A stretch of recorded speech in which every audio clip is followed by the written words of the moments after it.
queridos amigos, queridas amigas, nossos cumprimentos, rogando a Deus que nos envolva na vibração de paz, de saúde, de espiritualidade, por intermédio dos espíritos bons que o representam, notadamente nessa casa. Agradecer a oportunidade, mais uma vez, cumprimentar as amigas aqui da mesa, em nome de quem eu cumprimento e saúdo toda a casa, mormente os seus trabalhadores, aqueles que estão à frente dessa atividade. Dizer que ainda fui beneficiado um pouco, pegando um pouco da vibração desse grupo aqui que canta e que me envolve tanto. Lamento profundamente não ter conseguido chegar, eu cheguei antes, mas a gente fica rodando até a outra encarnação aqui para encontrar vaga de estacionamento. E aí passei quase que 40 minutos, já estava tendo um filho para chegar aqui a tempo, mas ainda consegui pegar a vibração fantástica desse grupo maravilhoso. Dizer também que essa parábola é um desafio. Trata-se de um dos ensinos de Jesus mais conhecidos, mais populares. Especialmente quando estamos vivendo esse momento de conflito, de tumulto, que toma conta, em termos coletivos, de grande parte das comunidades e também do indivíduo de um modo particular. A verdade é que essa parábola é um desafio e eu notei que na produção que a gente faz em nosso canal, algumas pessoas já conhecem o trabalho, a gente não tem um trabalho específico sobre essa parábola. Devo dizer que o que a gente vai fazer aqui é um recorte,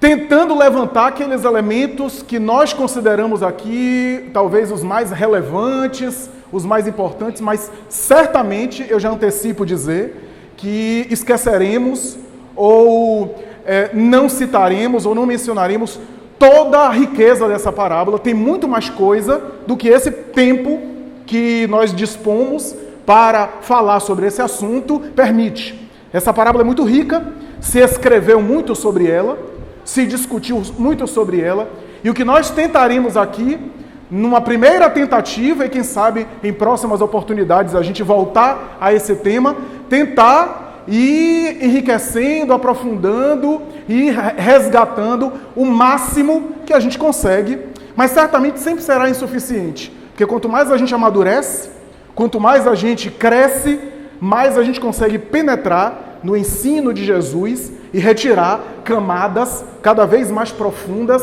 cada vez mais importantes. O termo parábola, genericamente falando, e aqui estamos colocando uma introdução para a gente contextualizar o tema, é a junção de dois vocábulos especiais, dois vocábulos gregos, baleim ou baleim, que significa lançar, e para, que significa ao lado de.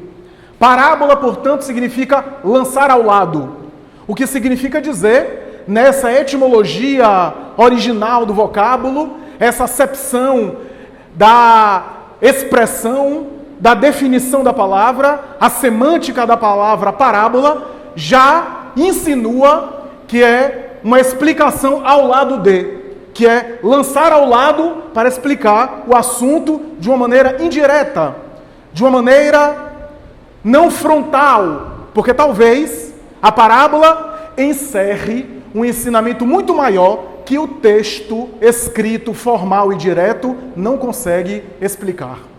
Essa é a ideia e essa é a tradição das fábulas, dos folclores, das lendas, dos koans, das várias histórias da tradição oriental e também do Ocidente, que tentam explicar coisas muito profundas, descrever abstrações através de metáforas, através de comparações, através de paralelismos, daí ao lado de, através de alegorias, para tentar dar conta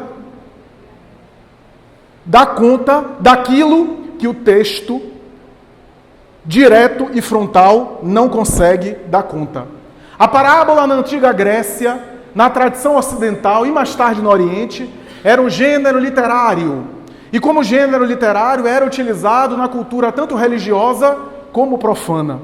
Em alguns sentidos e em algumas situações, a tradição das parábolas encerravam, às vezes, conclusões pessimistas. Nem todas elas eram elaborações com alto teor moral, mas quase sempre tinha alguma lição moral, quase sempre encerrava alguma orientação específica. A parábola parece fazer alusão à tradição do mito, que mais tarde a psicanálise recorreu ao mito para explicar as questões profundas do inconsciente. Desde Freud e mais tarde os grandes discípulos, Jung, Adler, Erich Fromm e outros, perceberam que o mundo mental, o mundo inconsciente, o mundo simbólico da criatura é muito complexo e faltam-nos palavras para explicar. Recorreu ao mito, que para Freud era uma tentativa da criatura desde épocas muito recuadas de tentar entender o sistema mental, a estrutura psíquica da criatura, através de metáforas, através de alegorias, porque as palavras, repitamos, não davam conta. Então, graças a isso, os mitos do passado, que Freud recorreu, e mais tarde os grandes discípulos da psicanálise, para tentar entender o inconsciente humano, encontraram grandes lições nos mitos. Mais tarde, a psicologia de Jung vai dizer que nessas tradições que se repetem, há também aquilo que ele cunhou e que elaborou na sua teoria chamado arquétipo, que são, grosso modo, aqui de maneira bem simples, temas universais da humanidade que se repetem. Ensinamentos gerais que se reproduzem ao longo das gerações. Os arquétipos são temas comuns ao coletivo, que se repetem. Jung não sabia dizer como é que era isso, apelou para um certo evolucionismo darwiniano, para tentar entender do ponto de vista psicológico essa herança que a criatura parece transmitir de geração a geração, a ideia de que o homem hoje parece repetir os mesmos temas centrais e dilemas do homem das cavernas. Não obstante, a roupagem diferente, a aparência distinta, mas a essência a mesma, esses seriam arquétipos. E para Jung, esses mitos, esses contos que ele também recorreu, eram arquétipos, temas gerais, temas abrangentes. São, portanto, estruturas que cabem determinado conteúdo a depender da época. Essa é a ideia para a gente entender o arquétipo. Como eu já disse outrora, o arquétipo é como se fosse uma taça, um copo. O líquido que se coloca, a depender do momento, se é água, se é suco, se é chá, se é café, o líquido é o tema da época. O tema da época não é o arquétipo. O tema da época é o que está acontecendo, mas que reflete um arquétipo, que é um tema maior. Para ilustrar e não ficar tão filosófico, imagine, por exemplo, os 4 cavaleiros do Apocalipse de João. Em cada época da humanidade, a humanidade achou que os cavaleiros do Apocalipse eram alguma coisa. Já houve época que os 4 cavaleiros do Apocalipse eram elementos destrutivos, como armas químicas, petróleo, que gerou sofrimento na humanidade. Já houve épocas que os 4 cavaleiros do Apocalipse eram 4 figuras hediondas que geraram horror na humanidade. Figuras que geraram guerra, totalitárias. A depender da época, esse arquétipo é preenchido por um assunto, por um tema. Mas isso muda ao sabor da época. O arquétipo é a estrutura que cabe o líquido. Essa é a ideia do tema arquetípico. A mitologia, dizem os mitólogos, e a psicanálise confirma que os contos míticos conseguem dizer muito mais do que as palavras, do que a gente explicar a coisa de maneira direta. A fábula, a alegoria, diz muito mais do que o texto formal, do que a redação descritiva, do que o texto direto, portanto, a escrita direta. Essa, portanto, é a ideia. Dizem os psicanalistas que são uma linguagem do inconsciente, que extrapolam a linguagem formal, a linguagem verbal e assim por diante. Aí a gente entra num aspecto deveras importante, as parábolas em Jesus. Jesus sabia de tudo isso, sabia, com seu alto poder de comunicação e a sua acurácia em entender a profundidade da criatura humana, ele conseguia penetrar na intimidade da criatura, conforme a doutrina espírita, espírito puro por excelência, como escreve Allan Kardec, espírito que já realizou a nossa jornada evolutiva, que já passou pelos passos que nós estamos dando. Jesus, portanto, já sabia dos potenciais da criatura e sabia do potencial de comunicar as coisas de uma maneira simbólica, abrangente. Não apenas para aprofundar o conteúdo, mas também para preservar sua mensagem para o futuro, para a posteridade, dizem os estudiosos. Ele sabia de tudo isso. E por isso as parábolas de Jesus, digamos, sem rebuços, sem medo, as parábolas em Jesus expressam arquétipos, temas universais. É por isso que 2000 anos depois, nós lemos uma parábola e é atual. Continua com sabor de atualidade. As parábolas de Jesus têm esse poder heurístico, como diz Stan Groff, o poder de verdade. As parábolas de Jesus, portanto, têm esse aspecto. E é por essa razão que as parábolas dele encerram, em síntese, todo o ensinamento que está no Sermão da Montanha e que foi dito de maneira direta e quase que não compreendido por ninguém na época, e as parábolas são explicação daquilo. E quase sempre ele usava parábolas. Jesus era tão hábil que, a depender do interlocutor, e é importante que a gente saiba, quando a gente lê o texto do Evangelho, com quem ele estava falando, ele elaborava uma parábola de acordo com a mentalidade, de acordo com a perspectiva simbólica daquele com quem ele estava falando. Então, se ele estava com um pescador, ele falava parábola de pescador. Se ele estava com um comerciante, ele falava parábola de comerciante. Se ele estava com um agricultor, parábola de agricultura. Se ele estava com o doutor da lei, a parábola era em torno da lei. Como grande terapeuta, como diz Joana de Ângeles, ele penetrava e ia na linguagem do outro. Ele ia no idioma do outro para puxar o outro para aquilo que o outro ainda não conhecia. Com habilidade insofismável.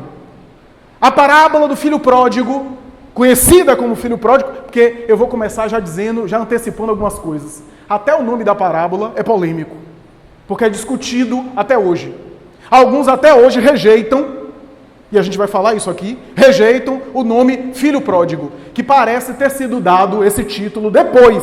Não foi Jesus quem deu esse título, parece, segundo os teólogos.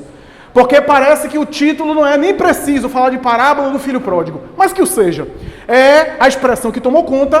Pródigo pode ser usado na acepção que a parábola coloca, de avarento, de dissipador, mas pródigo normalmente é usado também como sinônimo de rico, de cheio de bênçãos. E aí há um paradoxo quando a gente lê a própria parábola. A verdade é que, do ponto de vista do Evangelho, a parábola do filho pródigo é a mais famosa, é a mais comentada, e pasmem, é a parábola que só está em um Evangelho, o Evangelho de Lucas. Ao lado daquela outra mais conhecida também, que é a do semeador, que possivelmente foi a primeira parábola que Jesus enunciou, segundo os Evangelhos, a parábola do filho pródigo parece ser mais famosa ainda do que a do semeador.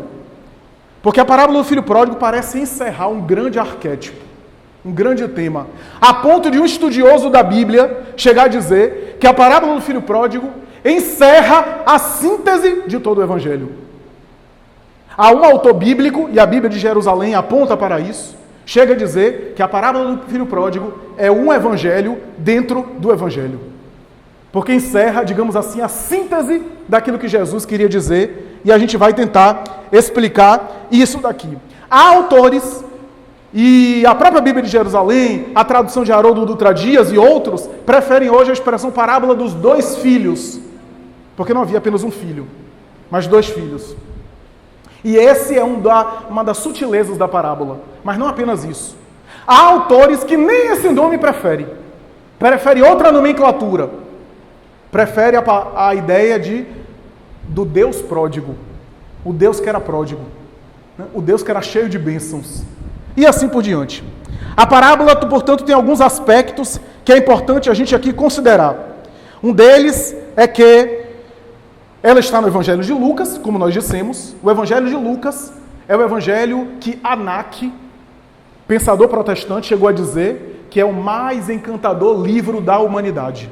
De todos os livros, e ele não está falando dos livros apenas religiosos, qualquer livro, o Evangelho de Lucas é o mais belo poema.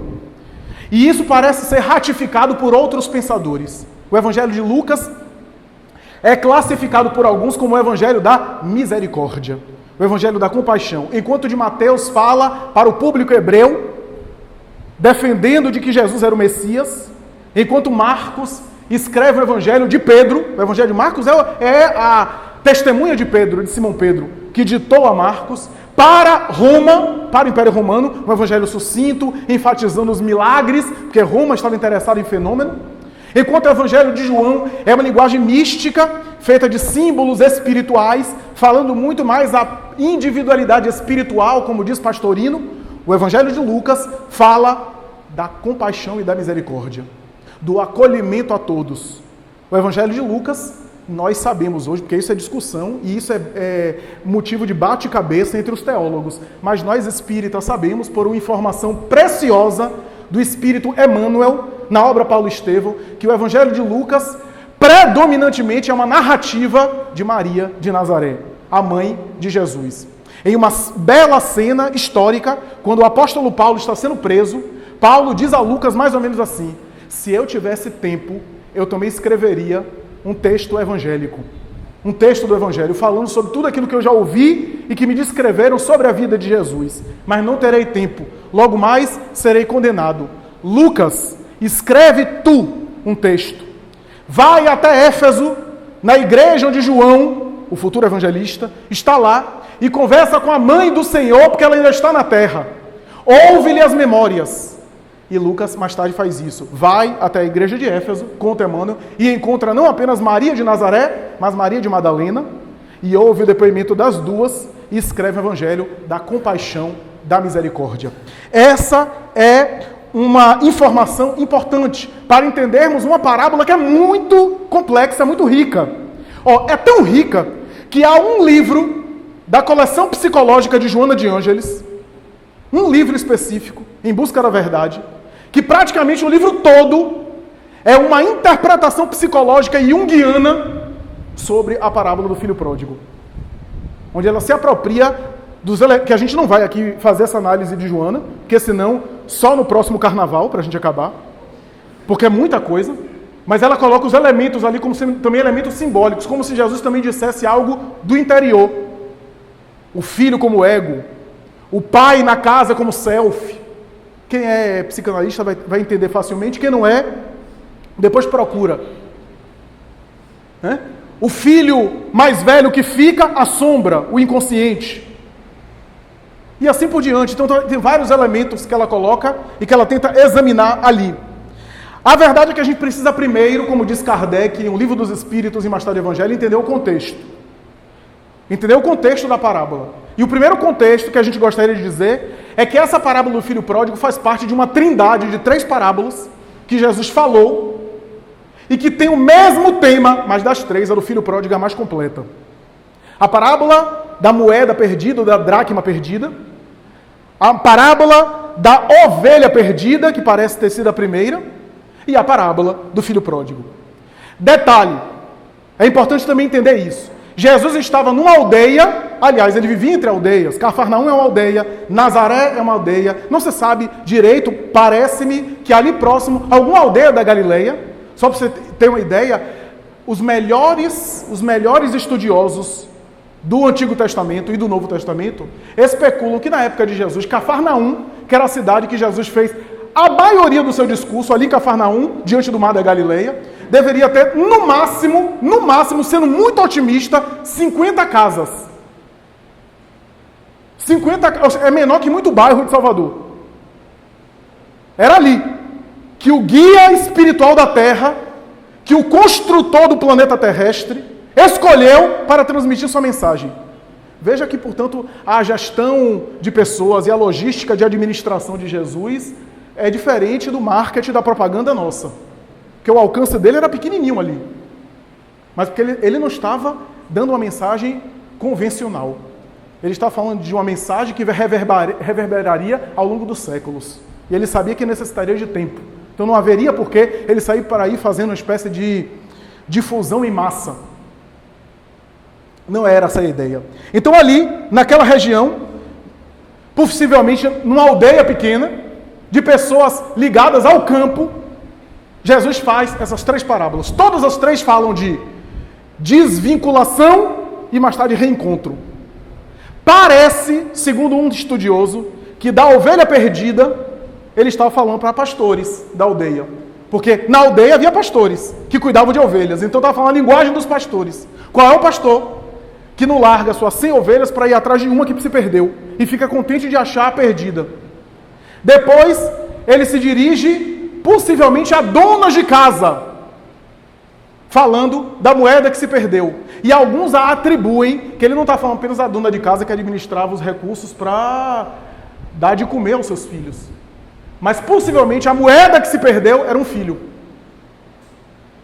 Segundo um teólogo católico. E a última parábola do filho pródigo, que é a mais completa de todos e que encerra o mesmo ensinamento, mas de uma maneira mais rica. Mas é importante também entender que contexto era esse. Um pouco antes do capítulo 15 de Lucas, capítulo 15 é o capítulo onde ele fala essa parábola. Jesus é abordado por alguns fariseus, doutores da lei, religiosos do Sinédrio, abordam Jesus. Por quê? Porque um profeta na época não podia sentar para comer com qualquer pessoa. Comer, na época de Jesus, era um gesto de intimidade. Hoje também é, quando você chama alguém para jantar na sua casa, é porque você priva de alguma proximidade.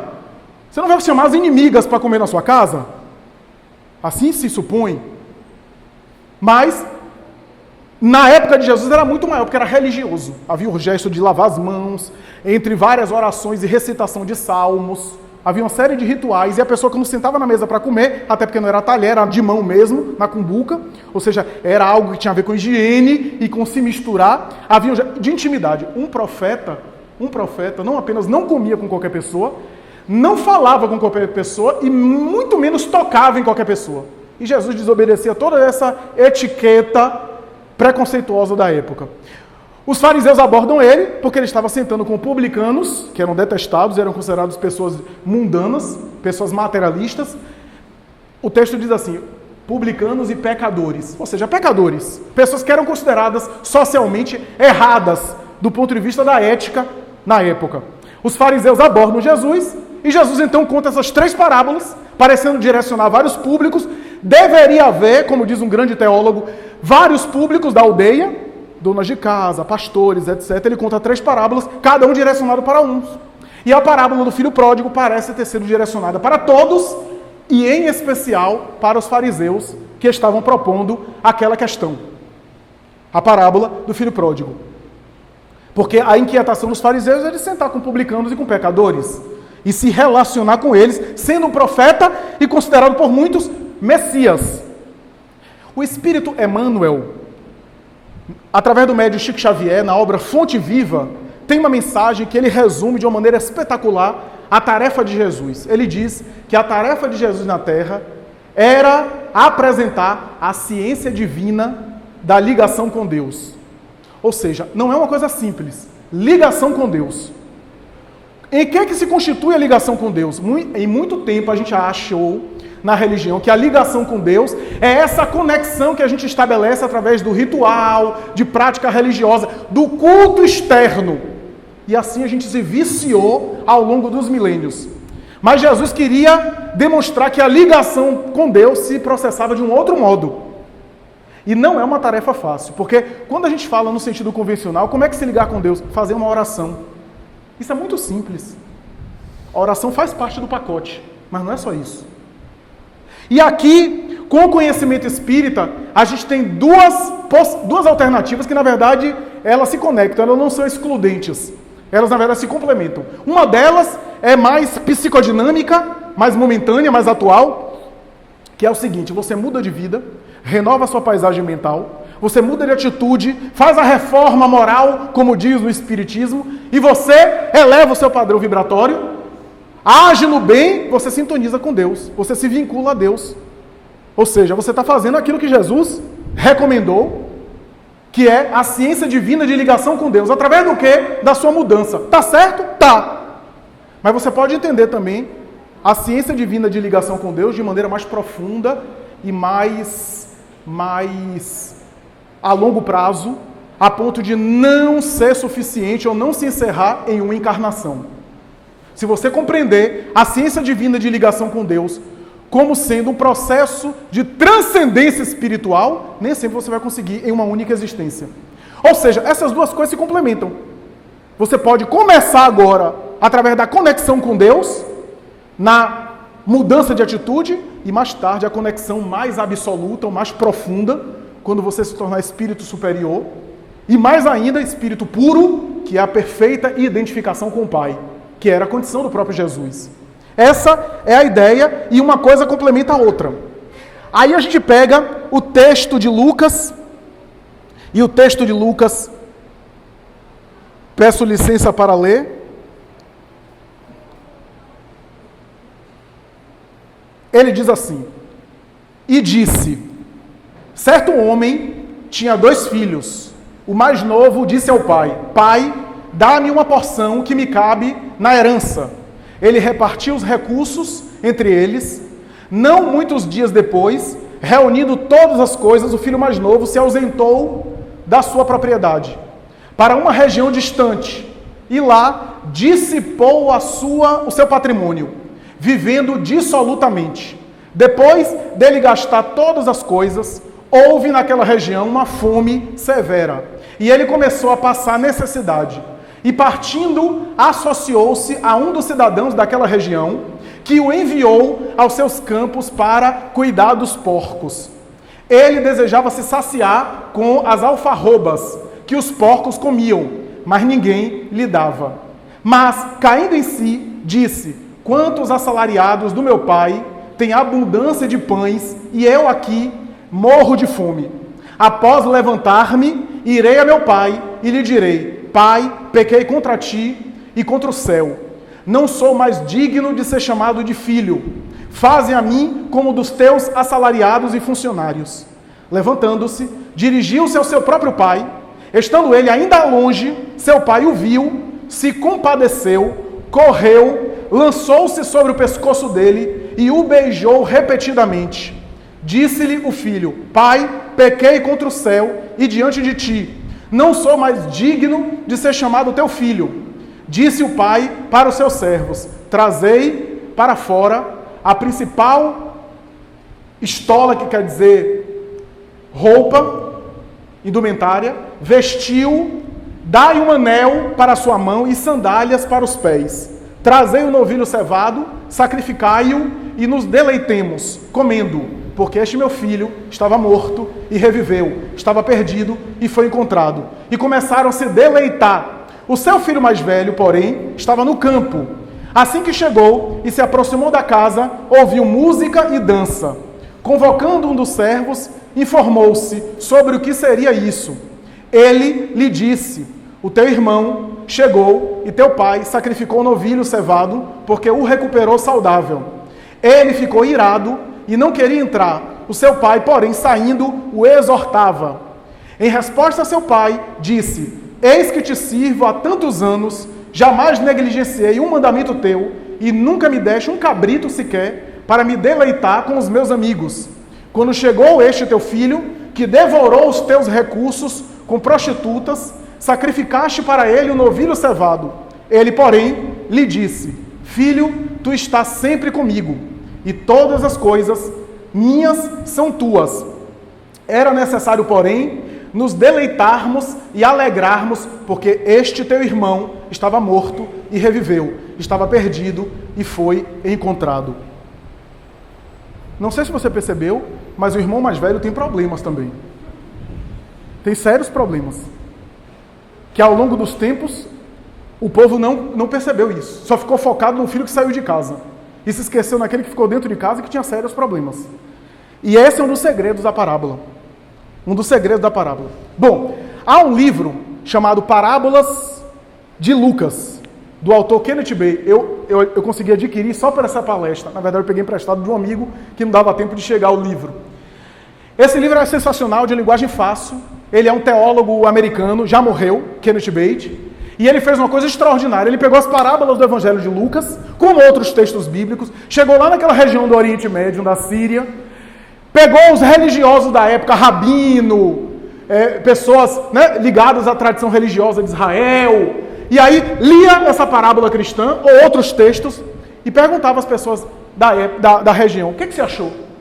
E aí colhia os depoimentos.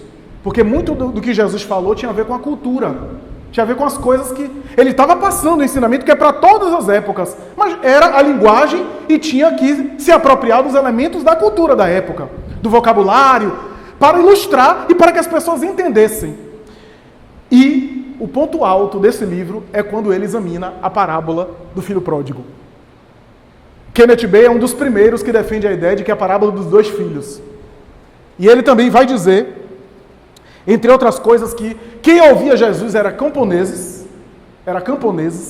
e essa parábola está cheia de absurdos. Essa parábola está rica de exagero, de hipérbole e de absurdo, que o povo que ouviu Jesus falar deve ter ficado surpreso, escandalizado. Porque não era comum alguns elementos que Jesus colocava ali. A primeira coisa, e é fácil perceber, é o filho mais novo pedir a sua parte na herança antes que o pai morresse.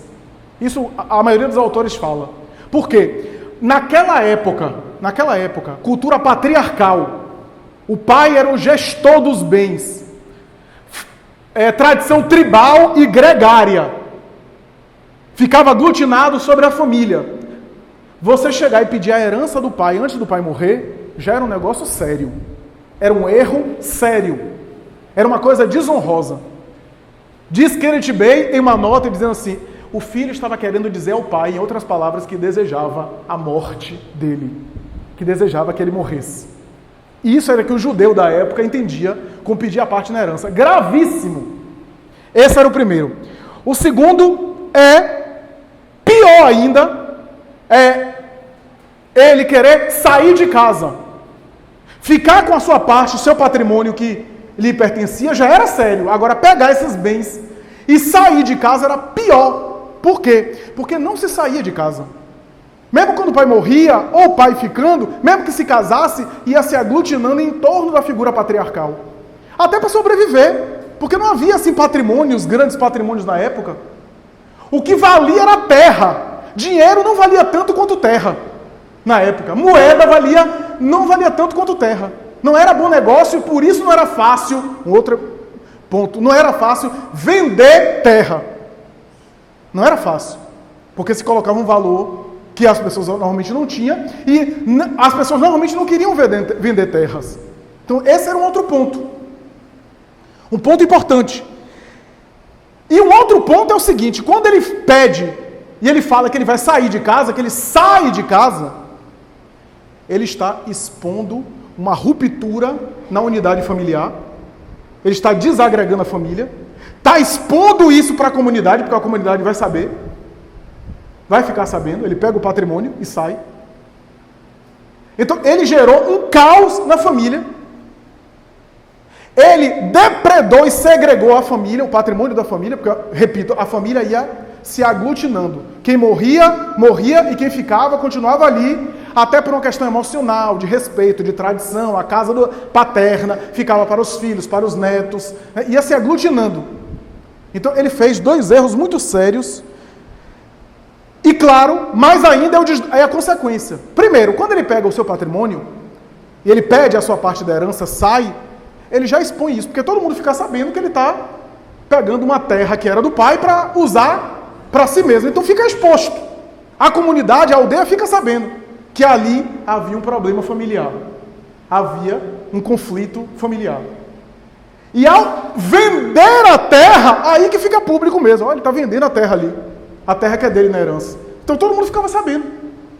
Expôs a família, expôs uma família que está em ruínas, que está desagregando, que está se destruindo, se fragmentando. Portanto, erros muito graves. E o que é pior, quando ele expõe, ele não pode ficar na comunidade mesmo, porque a comunidade detesta ele. E ele pode correr até risco de vida. Daí a ideia de ele vender e ir embora mesmo. Porque para a ética e os códigos de ética da época, o pai poderia execrá-lo, não querer mais conta com ele, exigir que ele mendigasse, negar a herança e expulsar ele de casa, porque aquilo era afrontoso ele pedir a parte na herança, expulsá-lo, e podia até matá-lo, apedrejá-lo vivo em praça pública. A comunidade podia fazer isso, inclusive, para dar o exemplo. Então, a coisa era séria. Quem ouvia Jesus falar nessa parábola entendeu que a coisa era séria. Só que, para a surpresa de quem ouvia a parábola, o pai sabe o que fez? Aceitou dividir os bens. Aceitou pegar 1/3 dos bens e dar para o filho mais novo. E já que estava dividindo os bens, chamou o filho mais velho e 2/3 para o primogênito. O primogênito sempre ficava com mais. Havia toda a tradição do primogênito, como substituição do pai e assim por diante. E assim foi que aconteceu. Dividiu os bens antes de morrer. Para o filho mais novo, para o filho mais velho. O filho mais novo foi adiante. E aí aconteceu tudo o que aconteceu. Dissipou os bens, etc. Aí a gente entra naquele processo, né? Aqui no baianês, a gente tem uma expressão que é assim, pidão. Sabe aquela pessoa pidona? É o filho mais novo. Ele pede ao pai, ele dissipa os bens, depois pede emprego. Sabe o que é que a gente faz com o pidão? É colocar uma coisa horrível que ele não vai aceitar para a gente se livrar dele. Então quem recebeu ele na dissipação, fez o quê? Botar ele para ficar com os porcos. Judeu ficar com porco. Judeu nem comia carne de porco. Imagine cuidar de porcos na pocilga. E o salário era comer um pouco das alfarrobas da vagem. Kenneth Bey vai dizer que tem 2 tipos de vagem, pouco importa. Mas havia uma vagem que era uma vagem que se dava aos porcos, tinha um valor nutritivo, era docinha. E tinha uma outra vagem que era amarga, que era pouco digerível, que não era muito bom de digerir, e que tinha pouco valor nutritivo, e que em época de fome, os seres humanos comiam a vagem boa, a vagem mais comestível, e a outra dava aos porcos, que era pobre em valor nutritivo. Havia uma época de fome, o texto fala isso. E ele estava querendo comer as alfarrobas dos porcos, e ainda assim continuava com fome. Dá para entender que era da vagem fraca, da vagem pouco comestível. A verdade é que ele se lambuza com os porcos, que ele fica ali, é um símbolo também, né? Os porcos, o instinto, a dissipação instintiva, o lado mais baixo do primitivismo. E depois ele se dá conta, o texto tem assim, e caindo em si, Emmanuel tem um texto lindíssimo sobre isso, que ele faz uma análise psicológica sobre caindo em si, também em Fonte Viva, e caindo em si, que é o começo da reparação e do despertar. Ele se dá conta que ele era filho e que ele vivia muito pior do que os próprios funcionários da casa do pai. E aí ele volta, decide ir e se humilhar diante do pai, pedir ajuda e dizer que não merecia ser filho, mas pelo menos funcionário, que queria ser servo, trabalhar para o pai. E o pai reage daquela forma. Um detalhe importante. O filho mais velho, ele cometeu um erro que passa despercebido. Um erro grave, que é o seguinte: na hora da divisão dos bens, o filho mais velho aceita a parte que é dele. E isso estava profundamente errado. Profundamente errado. Era dever do primogênito gritar, inclusive em público, dizendo: a minha parte não aceito, meu pai. Mas ele ficou quieto e aceitou os 2/3 dele. Isso passa despercebido da parábola. Depois, o filho mais velho era responsável por fazer conciliação quando havia alguma briga entre um pai e um filho. Ele que deveria fazer a mediação e intermediar. Ele não diz nada. E o filho mais velho fica ali, mas insatisfeito. E mais tarde, quando tem um pastor protestante que diz que o texto fala novilho cevado, não fala novilho cevado. Por quê? Porque na tradição judaica havia aquele bezerro, aquele boi, que era o boi, que matava assim, no nascimento de um neto, no casamento de um filho. Não tinha geladeira, né? Então se matasse, tinha que alimentar e tinha que acabar com tudo, porque depois ia apodrecer. Se matou um boi para comer, era uma festa grande, para a comunidade toda ficar sabendo. Olha a coisa. Aquele mesmo filho, que era objeto de ódio da comunidade, que sofria risco de vida, ele mata o boi e faz uma festa para todo mundo ficar sabendo que havia reconciliação. E estava acontecendo a reconciliação. Todos esses símbolos se encontram nessa parábola excepcional. Uma outra coisa importante. A insatisfação do primogênito faz com que ele quisesse: eu fico aqui com o Senhor, obedeço o Senhor, sigo as regras, e o Senhor não me deu um cabrito sequer para eu matar e comer com os meus amigos. Quer dizer, a alegria dele era ter algum recurso do pai para se divertir longe do pai. Não podia se divertir com o pai. Essa também é uma sutileza. É uma sutileza, é um detalhe que passa despercebido. Por quê? Meus amigos, o pai da parábola é Deus. O pai dessa parábola é Deus. Então o símbolo de você não me deu nenhum cabrito para eu comer com os meus amigos, mas distante de Deus. Esse é o símbolo. Mas a coisa não para por aí. Kenneth Bey, já no final da parábola de Lucas, vai dizer o seguinte: uma das coisas mais interessantes que ele descobriu foi que na época de Jesus, aliás, antes mesmo da época de Jesus, até em Sócrates e Platão, Aristóteles fala isso, os gregos falavam isso, que quanto mais a pessoa é sábia, mais a pessoa caminha suavemente, nobremente. Na tradição de Israel, quanto mais o ancião, o patriarca, é idoso e, portanto, símbolo de sabedoria, mais ele caminha devagar e mais ele caminha com nobreza. Primeiro, porque velho podia cair. Na época já existia que o que mata velho é queda. Depois, é que, na época de Jesus, não havia as roupas que a gente usa hoje. Os patriarcas eram aquelas túnicas cheias de lençol, de lenço, de pano. Agora você imagina, naquela região de pedra, de planície de planalto, de areia, um ancião já idoso correndo. Ia tomar uma queda. Depois, aqueles tecidos levantando e ele correndo, ia mostrar o próprio corpo. Na época de Jesus não havia isso. De um ancião, de um velho correr. Não se corria. Se corria, é porque era alguma coisa grave estava acontecendo. Uma coisa grave. Aí, para espanto, quando o filho está voltando para a comunidade, não é o filho que chega ao pai, é o pai que sai correndo para receber o filho. Quando ele está chegando na aldeia, ele sabe que ele vai ter que enfrentar a aldeia, e que ele pode ser até morto pela aldeia. Para proteger o filho da aldeia, e antecipando o filho, é o pai que sai correndo e monta no pescoço e dá um monte de beijo. Um patriarca, se homem hoje já tem dificuldade de beijar homem, mesmo sendo o próprio filho, imagine um patriarca da época beijar o filho assim. No máximo era um beijinho assim na testa. No máximo. Depois do filho todo errado, o esperado e a comunidade deveria esperar que o pai execrasse o filho e até apedrejasse, sinalizasse para apedrejar ele. Considerado morto. O pai sai correndo, antecipa o filho e abraça o filho e beija repetidamente, como diz o texto do Evangelho. O que é que Jesus quer dizer com isso? O que é que Jesus quer dizer com isso? Houve um pensador, pasmem, judeu, chamado Abraham Yoshua Heschel.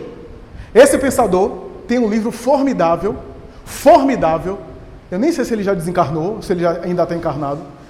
O nome do livro é Deus em Busca dos Homens. Católico e protestante disseram assim: como é que a gente nunca pensou nisso? A gente já leu essa parábola inúmeras vezes e nunca tinha pensado nisso. Sabe o que ele disse? Que a parábola era do Deus próprio. Foi ele que deu essa ideia. A parábola de Deus em busca do homem. Não era o filho que estava buscando o pai, era o pai que estava buscando o filho. Qual é o símbolo? Jesus quer dizer o seguinte: enquanto você está errando e está tentando se melhorar, caindo e levantando, Deus está buscando você desesperadamente. Desesperadamente. Manda o tempo todo gente para lhe despertar, corre atrás de você o tempo todo. O amor de Deus por isso que na época alguém ouvindo essa parábola dizia: esse patriarca não existe, a gente não conhece um patriarca assim. Que ele queria dizer que é Deus que estava correndo atrás do homem, do ser humano, para ajudá-lo. O amor de Deus acima de qualquer concepção. Era essa a ideia, que antecipava tudo e todos. Só que a gente, às vezes, não tem condição de captar esse amor de Deus para conosco. Essa era a ideia. Uma outra questão é o seguinte: Vocês já notaram que o arrependimento que o filho tem ali com os porcos não era um arrependimento completo? No fundo, ele se arrepende, mas ele não pensa, pô, quanta coisa errada eu fiz para o meu pai. Não, ele está com fome. É um arrependimento por necessidade. Mas para o pai, isso importa? Não. Sabe por quê? Porque todo arrependimento é válido. Ainda que seja um arrependimento incompleto, já é arrependimento. É melhor arrependimento do que a ausência completa de arrependimento. Porque a partir desse arrependimento vai abrir espaço para arrependimentos mais profundos e uma renovação mais completa. Olha que conclusão a gente chega na parábola. Acolhe as pessoas que se arrependam. Não importa se o arrependimento dele é pequeno. André Luiz começa a chorar no umbral e pede ajuda porque estava com fome e sofrendo. 8 anos, calça já desabotoada, barba já mal feita, que são as impregnações no corpo espiritual, né? O condicionamento da sua vida física, dos seus excessos, fazia com que ele se sentisse ainda no corpo, sentindo as necessidades da carne, fome, sede, desejos sexuais, atormentado. E aí, naquele momento, ele diz, já estava lambendo o chão, sem forças, perdia a noção de tempo, eram 8 anos já. 8 anos do nosso cronograma. Sem acreditar muito numa força superior, mas se houvesse, eu comecei a implorar por socorro. Não era um arrependimento completo. Imediatamente, Clarencio aparece e o resgata das zonas de sofrimento. Das zonas da consciência de culpa. Então, nós vemos aí Deus em busca dos homens. A parábola fala isso, mas fala mais. A parábola fala, tem uma mensagem de Emmanuel que chama filhos e servos. Ele vai dizer, na obra divina você pode ser servo ou pode ser filho. Ser chamado filho de Deus, como está na Bem-aventurança, né? Bem-aventurados aqueles que são chamados filhos de Deus. É mais do que servo, porque o servo é o quê? É o trabalhador assalariado. Ele faz a sua parte, a sua obrigação e recebe em troca. É quando a gente ainda está naquele nível de consciência que a gente faz, coopera com Deus, às vezes sem saber, a gente está cooperando com a obra divina e recebe as compensações na terra.